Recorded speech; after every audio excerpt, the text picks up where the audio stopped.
With the teams being able to franchise tag their players, we're going to talk about, is there anyone on the Dolphins that's going to get franchise tagged? And the Dolphins actually signed a quarterback today.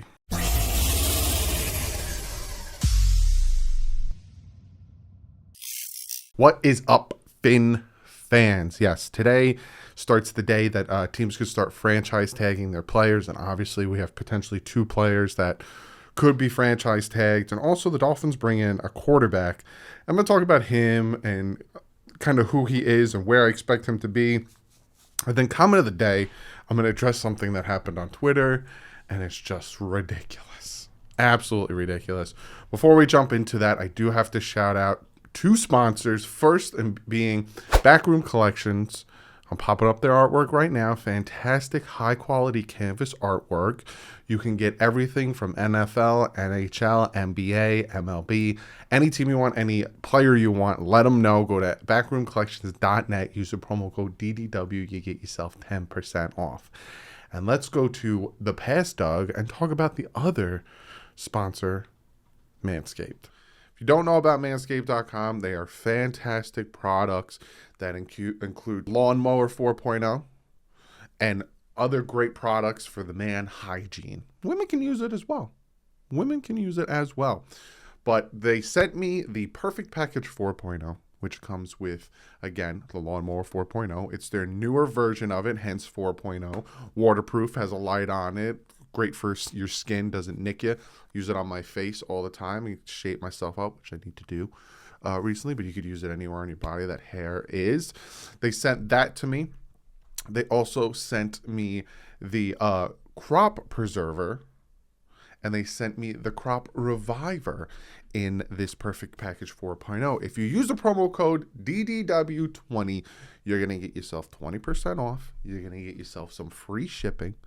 And you're also going to get yourself two gifts with this. So go over to manscaped.com, use the promo code DDW20, and get yourself the Perfect Package 4.0. And thank you so much for sponsoring this video. So we're going to first talk about the quarterback that the Dolphins signed, and that is Chris Streveler. I think that's how you say his name. He started on the Canadian Football League, and he was with the Winnipeg Blue Bombers from 2018 to 2019. His best year was in 2019. He had 66.7 completion percentage, threw for 1,564 yards, 8 touchdowns, 4 interceptions. I said that was his best year. He had a 71.9 rating, rushed for 726 yards and 12 touchdowns. So it doesn't seem like he's a great passer. The year before, he had a 61.4 completion percentage, 1,100 yards, 11 touchdowns, 5 interceptions, a little bit better. And again, he's a big rusher, 441 yards and 10 touchdowns. He was with the Arizona Cardinals from 2020 to 2021. Couldn't get that out. Just so you know, today is Tuesday, February 22nd, 2/2 of 2022. Tuesday, 2/22. He was with the Arizona Cardinals for 2 years, 2020 again to 2021, and then they released him last November. Jeez, there's so many twos. Last November 22nd, 2021, and then he went to the Ravens practice squad on November 29th. So this guy's I'll pop up some of his highlights. His highlights are mostly him just running people over and running. He is going to be competing for backup. I think he'll compete, and I'm not saying that Tua's going to beat him out and Tua's but I'm not saying any of that. But he seems like a runner, a track star. He doesn't seem much like a pure passer. We'll see. We'll see what he does at training camp. They'll bring in another quarterback. They definitely will, whether in free agency. I'll talk about that in my free agency video, or in the draft. But he'll compete. But I see it more as a backup / practice squad type player if they keep him. Again, when he was with the Cardinals, he didn't do much. He came in 2020, 68% completion percentage, 105 yards, 1 touchdown, 1 interception. Again, he played 1 game. Didn't really do much, so he's just a camp body. It seems like let's bring him in, let's see what he can do, let's go from there, and all that stuff. So that is the quarterback we brought in. Again, those highlight videos probably, there's not many of them passing now. And that's what a quarterback does. We don't need a glorified running back. And then the bulk of this video, what I'm going to talk about, is the franchise tag. So again, from today till March 8th, NFL teams can franchise tag their players. And there's a lot of players out there with the potential to be franchise tagged, from Devontae Adams, J.C. Jackson. A lot of players can get franchise tags. And there is value to, estimated value to each franchise tag. So I'm going to talk about two players that I can see the Dolphins potentially franchise tagging, and seeing if it's a good idea if they do or if they don't. Now, the first one I'm going to talk about, because he's not the hot, juicy one, is Emmanuel Ogbah. If they can't come to understanding, or they can't come to an agreement on the essentially the contract and extension, they could franchise tag him, but I think it'd be really dumb to franchise tag him. I think he's really good, 9.5 sacks, consistently batting the ball down, great pressure on the opposing quarterback. But the franchise tag value for defensive end is $17.5 million. Do you think Emmanuel Ogbah is worth $17.5 million this year? Me personally, no. So I think you do your best, you do your due diligence, try to hash out a contract extension for him, because I don't see the Dolphins franchise tagging him, especially for that cap hit of $17.5 million. I think you just just get the contract done, not franchise tag. The other one, and this is the big one, because a lot of people are like, just tag him if you can't get a contract done, tag him, and that's Mike Gesicki. And he's due for a contract, essentially. He's a free agent this year. Same thing with Emmanuel Ogbah. Same thing with Durham Smythe. He's a free agent this year. So a lot of people are saying, if the Dolphins can't get a contract done, and if they can't come to an understanding with Mike Gesicki, just franchise tag him. We need to keep him. He's vital. He's constantly making plays, getting open, yada yada. Here's the conundrum with Mike Gesicki. Do you franchise? Now, if you do franchise tag him, and just players do not like getting franchise tagged. It's kind of known. A lot of people get upset when they get franchise tagged. If you franchise tag him, there is a possibility that he fights to be franchise tagged as a wide receiver and not a tight end.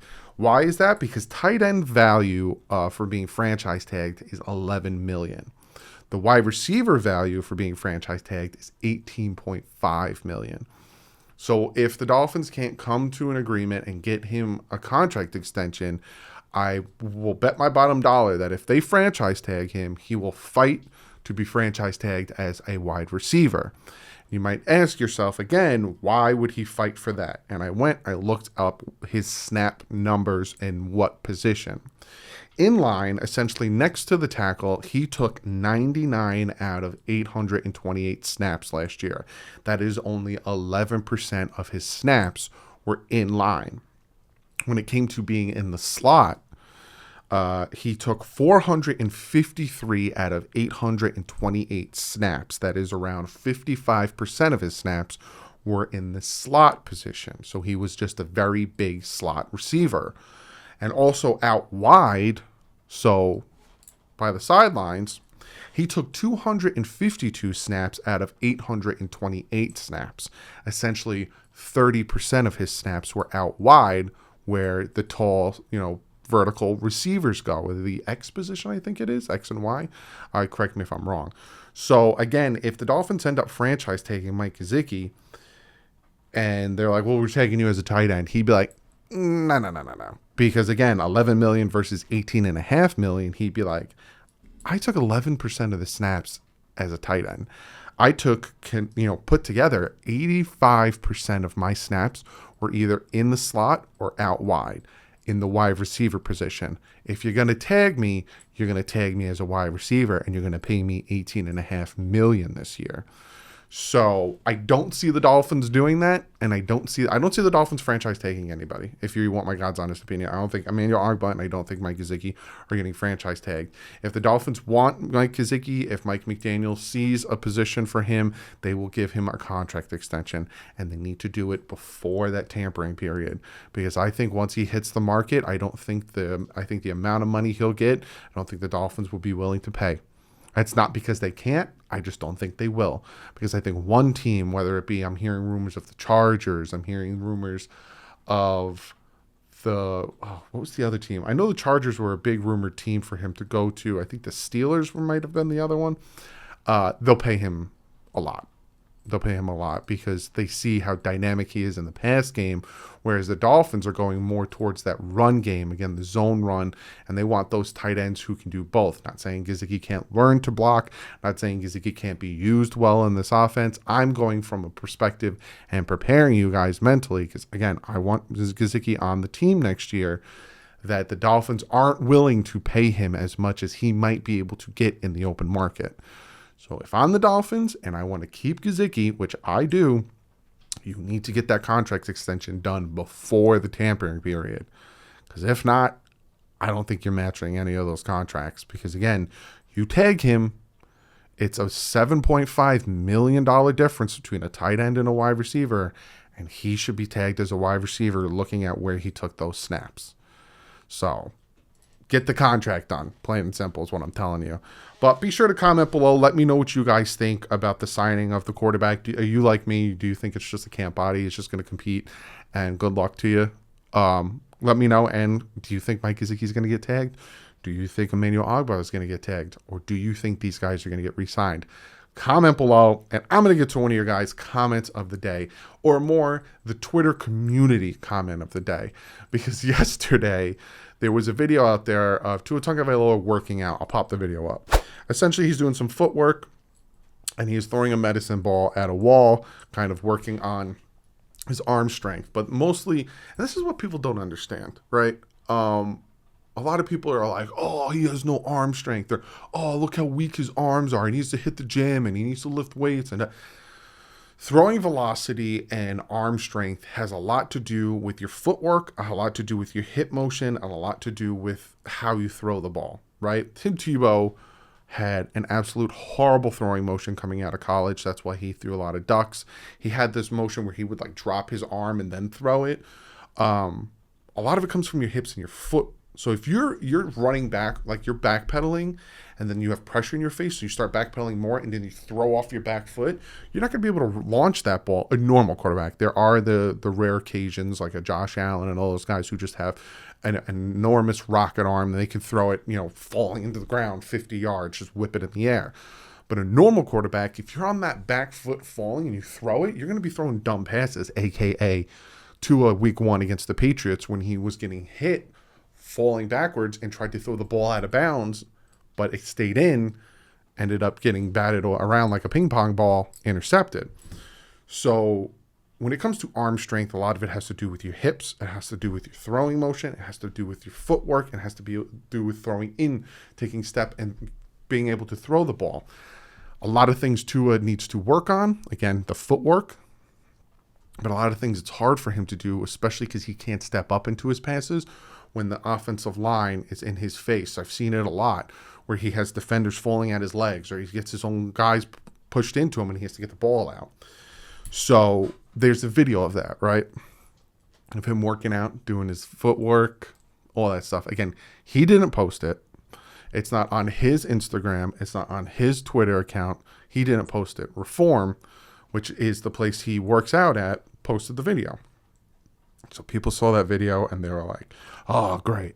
To a workout video. Who cares? Some people are saying, why isn't he practicing in the cold? Who said he isn't? And who said he hasn't? And who said he won't? A lot of assumptions. And then a lot of people post this from Joe Burrow, which you literally could say anything and put the name of the person under it and say that that's a quote. Like, I'll make one right now. Did that person really say that? No. So, but a lot of people posted that saying, you don't post workouts and yada yada and put it on. And then there's this video of Joe Burrow supporting his gym like Tua did. So whoever made that quote, and if it actually came from Joe Burrow, you're a hypocrite. And if it didn't come from Joe Burrow, whoever made the quote, you're a hypocrite. The other thing, and the final thing I'm going to say about this, because this is so dumb. Who cares? Who cares? Who cares? You should look at that and be like, good. He's doing it again in the offseason, working out like he did last offseason, working out, getting his wide receivers together, teaching them the playbook. Again, people still are stuck on in 2020. He didn't know the playbook, knew it in 2021. You know how? Because he taught his receivers it. And he kept yelling at them because they didn't understand it during the season. Who cares? You should be happy to see it. Oh, he's working out in the offseason. So many people think all he does is golf, apparently, because that rumor got pushed around, which is dumb. Who cares? So he's damned if he does. People get upset that he's working out and posting a video, but then he doesn't do it, and people think he's not working out. You wonder why people root for him so badly. You make it easy when you make him out to be such a villain for no reason. Who cares? Let the man work out. Let the man get better. He didn't get better. He did. Statistically and his play, he got better from 2020 to 2021. Go look at it. So, who cares? That's my final remark on that situation, because I thought it was so funny that people got so bent out of shape about a workout video that he didn't post, he didn't record, and he didn't upload. Who cares? That's it. That's all I got for you today. I'm actually going on Jason Sarney's podcast tonight. I'm going on another podcast tonight too that I will post below if you want to come join. And I'll post when it's up. But other than that, guys, I will see you tomorrow. I got a ton of videos. I still have to do the the fan reaction to the 2021 season. I have your Q&As that I'm working on. I got so many questions that I'm going through. Some of them are repetitive, so I picked the one that got posted sooner. Some of the questions I already answered, so I'm not going to answer those again. So I got a lot of questions I got to post. That'll be out. Free agency videos are going to be out. A lot of stuff. So I will see you guys in the next video, but like usual, stay classy. My friends up.